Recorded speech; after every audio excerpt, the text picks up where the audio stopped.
College दोस्तों, आज हम देखते हैं हमारे जो बीएड के एग्ज़ाम है। अभी बीएड के एग्ज़ाम आने ही वाले हैं, तो इसलिए मैं ये वीडियो बना रहा हूँ दोस्तों। अगर हम पेपर में किस तरह से क्वेश्चन लिखेंगे तो बीएड में हमें अच्छे से अच्छे नंबर मिलेंगे या अच्छे मार्क्स हम ग्रो कर पाएंगे। तो देखिए, सबसे पहले इस तरह से क्वेश्चन आएगा कि बचपन का सामाजिक निर्माण है। बचपन का सामाजिक निर्माण क्या है, उदाहरण सहित बताइए। इस तरह से अगर क्वेश्चन है वो इसको हमें विस्तार से लिखना है, तो हम किस तरह से लिखेंगे दोस्तों। तो इस तरह से आप अगर पेपर में लिखते हो तो आपके बिल्कुल भी नंबर कटने के चांस नहीं होते हैं। ठीक है, इस तरह से देखिए, सबसे पहले देखते हैं हम इंट्रोडक्शन। इसको बोलते हैं प्रस्तावना, आप हिंदी में भी लिख सकते हो।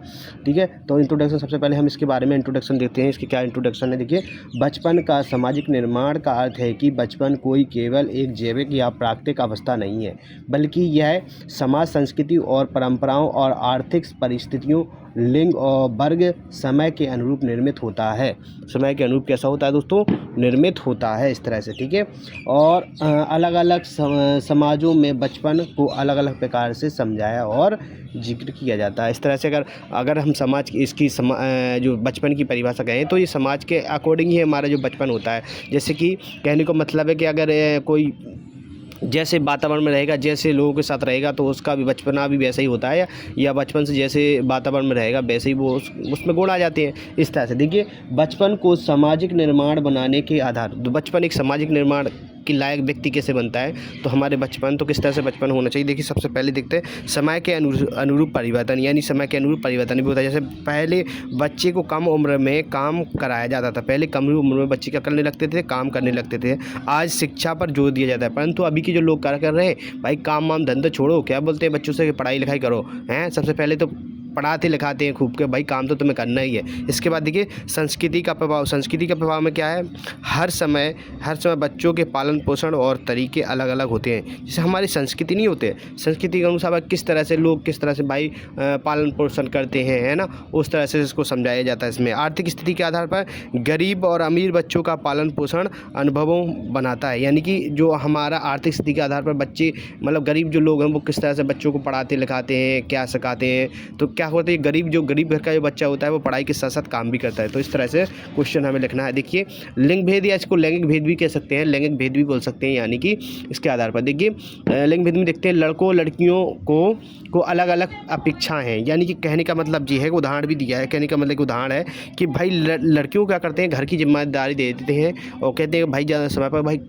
लड़कियों तो काफ़ी पढ़ लिया, आगे जाके इनको घर को ही संभालना है। तो इस तरह से लड़कियों की अपेक्षा में लड़कों को ज़्यादा वो दिया थे। भारतीय संदर्भ में बचपन का सामाजिक निर्माण उदाहरण सहित बताना है। देखिए दोस्तों, इस तरह से लैंगिक आधार पर बचपन कैसे होता है। लैंगिक आधार पर भारत में कई जगह लड़कों को अधिक स्वतंत्रता दी जाती है, जबकि लड़कियों को घरेलू काम की अपेक्षा, यानी घरेलू काम सौंप दिए जाते हैं। उदाहरण भी, या देखिए, लड़कियों को घर का काम दिया जाता है, लड़कों को बाहर का काम दिया जाता है। आर्थिक वर्ग के आधार पर बचपन, आर्थिक वर्ग के आधार पर बचपन देख सकते हो आप। देखिए दोस्तों, इस तरह से दिया है।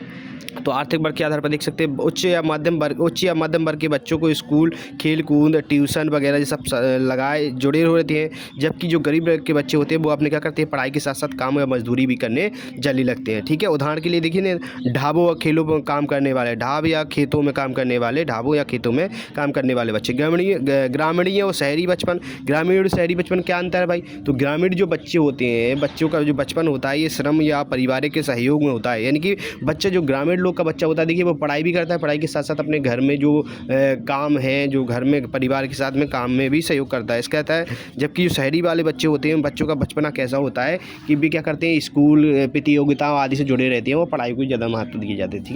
ठीक है, इसके बाद धार्मिक और सांस्कृतिक बचपन, धार्मिक और सांस्कृतिक बचपन के आधार पर ऐसे बच्चे जिनमें पारिवारिक, धार्मिक और सांस्कृतिक को अधिक महत्व दिया जाता है, यानी अधिक अपनाया जाता है। ऐसे परिवार जो संस्कृति और धार्मिक चीज़ों को अधिक अपनाते हैं तो उनके बच्चों में भी वैसे ही संस्कार आ जाते हैं, उनके बच्चे भी उसी चीज़ को ग्रहण कर लेते हैं। जाति और सामाजिक संरचना के आधार पर, जाति और सामाजिक संरचना के आधार पर भी कुछ जाति के बच्चों को शिक्षा का अवसर कम मिल पाता है। अगर जाति और सामाजिक संरचना के आधार पर देखें तो लोगों में जातिवाद ज़्यादा हो रहा है। क्या करते हैं लोग, कुछ बच्चे ऐसे होते हैं जिन्हें शिक्षा का अधिकार नहीं मिल जाता है। वंचित वर्ग के लोग, जैसे गरीब, बहुत ज़्यादा गरीब हो जाते हैं। शिक्षा के संदर्भ में महत्व, शिक्षा के संदर्भ में महत्व देखेंगे। सबसे पहले शिक्षक को समझना चाहिए कि हर बच्चे का बचपन समान नहीं होता। सबसे पहले तो एक शिक्षक को ये समझना चाहिए कि जो बच्चा है ना, हर बच्चे का जो जीवन है वो समान नहीं होता या बचपना समान नहीं होता। कुछ बच्चे ऐसे होते हैं जिन पर छोटे से ही या कम उम्र से ही उन पर प्रेशर आ जाते हैं, देखिए, है ना।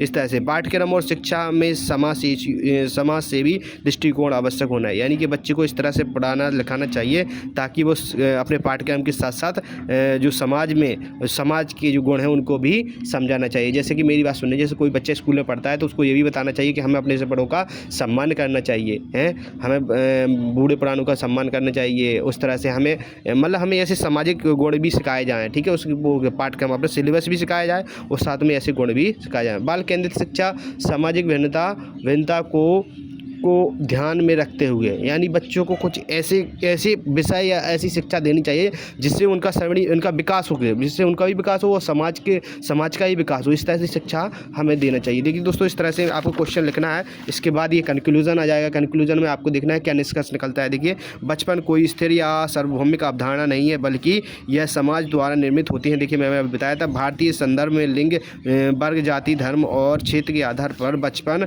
अलग अलग दिखाई देता है। देखिए, इन सामाजिक आवश्यकताओं को ध्यान में रखकर बच्चों के विकास के लिए हमें क्या करना चाहिए, कार्य करना चाहिए। इस तरह से आपको कैलकुलेशन लिखना है दोस्तों। इस तरह से अगर आप पेपर में बढ़िया हेडिंग डाल के अच्छे से लिखते हो तो आपके पेपर में नंबर अच्छे आने के चांस है। देखिए दोस्तों, मैं ये क्वेश्चन इसलिए बना रहा हूँ ताकि अभी आपका पेपर है तो आप एक बार से समझ जाइए कि इस तरह से आपको क्वेश्चन लिखना है। और प्रत्येक जो क्वेश्चन है, अगर आप बड़े वाला विस्तार वाला क्वेश्चन लिखते हो आपको ज़्यादा यहाँ 3 से 4 पेज में ही लिखना है, ठीक है दोस्तों। Thank you watching my video.